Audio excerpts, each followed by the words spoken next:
به نام خالق سبز بهاران، خداوند تراوت، جویباران. سلام و عرض احترام خدمت شما همراهان عزیز. به کانال ایستگاه نگرش خوش اومدید. خیلی خوشحالم که صبحی دیگر شروع شده و میتونیم با همدیگه خداوند بزرگ رو شکرگزار باشیم.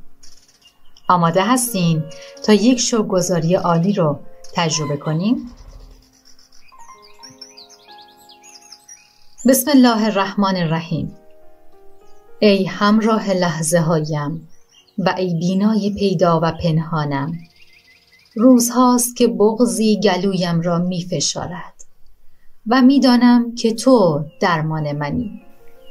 ای حضرت عشق، دستانم خالی است اما دلم پر است از حضور تو. هیچ ندارم جز امید به تو. کمکم کن که تار و پود دلم به دست توست.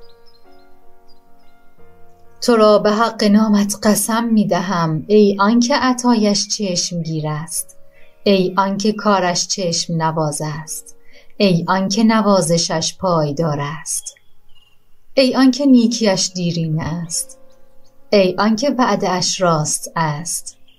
در هر لحظه امروزم بیشتر از همیشه مراقبم باش و امروز تو دریای من باش و مرا چون قایقی به سوی ساحل هدایت کن.